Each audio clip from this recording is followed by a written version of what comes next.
Welcome! Today, to continue on with our fall adventure, we are going to be making salt dough prints. To do this activity, you're going to need a stirring spoon, you're going to need a tablespoon, Ziploc bag, mixing bowl, 2 to 4 cups of flour, not sugar, 1 to 2 cups of salt, depending on how big of a batch you're making, some water, roughly 2 cups of water, some extra water, just in case, and some extra flour. You're also going to take items that you collected on a nature walk, such as I found a dried up sunflower with the seeds still in it, a cute little twig, an acorn, some pine needles, arborvitae plant, a leaf with lots of texture, and a pine cone, and a little acorn. Now keep in mind, as you're going on your nature hike collecting these items, acorns and walnuts are tree nuts and could cause allergic reaction to someone that is allergic to tree nuts. I also got some yellow food coloring to make it look more fall-like. Let me clear off the space and we can get started. This activity takes a while, so make sure you allot enough time to be able to mix the dough, and that's a lot of trial and error, and to be able to make the prints. I would definitely recommend going on the nature hunt ahead of time so you have items that you're going to press. Let's get started. First thing I'm going to do is mix my dry items. So that's going to be the flour. And this, I have 2 cups of flour because I'm doing a half batch. And I have 1 cup of salt. Mix that in.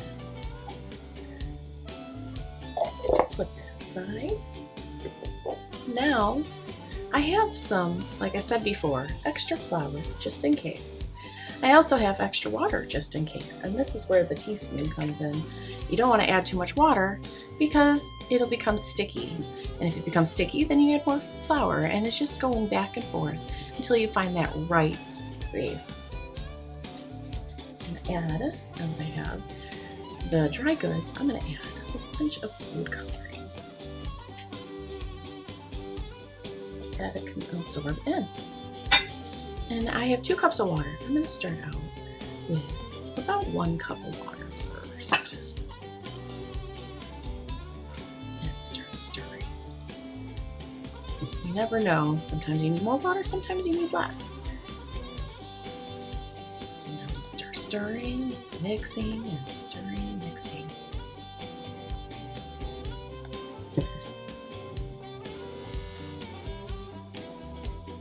As you can see, it definitely needs more water. Add a little bit more water.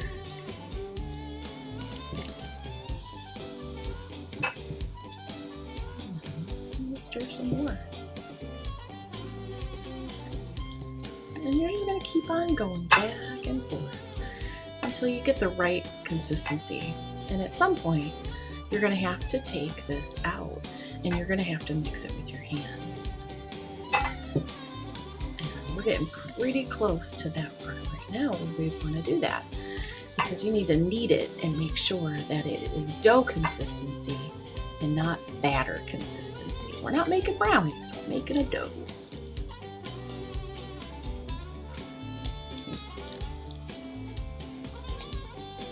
The nice thing about this recipe is that all things, if kids get curious, sometimes they put things in their mouth they probably shouldn't. And all the ingredients in here is natural. So you don't have to worry about people getting sick. So now we're getting to that consistency where we need to mix it some more, and you're going to start mixing it with your hands. I'm going to skip ahead though and show you. So this is where I'd be like, oh, too much water, sprinkle in a little more flour, and have to go back and forth until you get the right consistency. And what does the right consistency look like? Well, I've got that right here. You see the difference? Nice and firm or runny. We want the dough nice and firm. Now I have seen where you could add in cinnamon and other things to give it that spicy smell, but the salt does have a very strong smell, so you would have to add a lot of cinnamon to make that work. Now I'm going to clear my space again so that we can start doing part 2 of our project. This part 2 part of the project is super fun because you get to play with it like Play-Doh. I'm just grabbing all my dough and grabbing my nature hunt things that I found. I'm just going to place it out to the side because I don't know where I'm going to be inspired to make stuff. So now that I've cleared my plate, I would write my name on the plate so that I knew that this art project was mine. So you're going to portion out the dough. And after you portion it out, if there's any extra, that's where the Ziploc bag comes in to keep it airtight so it doesn't dry out. I'm going to take a nice ball of this size and start rolling it into a good ball. It also helps kneading it a little bit further just in case, and then I'm going to smush it like a pancake. And as you can see, it's still a little sticky, so I probably should have added a little more flour. So I'm going to smash it right here. I'm going to make it the shape that I want it to be. I think I'm going to make it like a cookie. And I think I'm going to make one more because I have enough dough to go around. Make some room on my paper plate.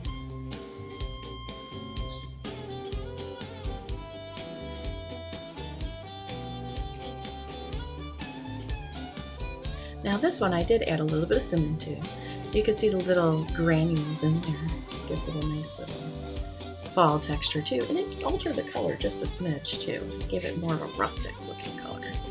So now that I've rolled it, I'm going to flatten it out again.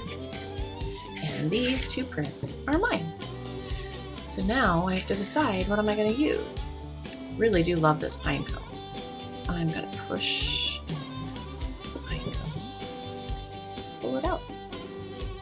Now the dough does get stuck inside, so make sure when you're doing it, you pick things that you don't mind saying goodbye to.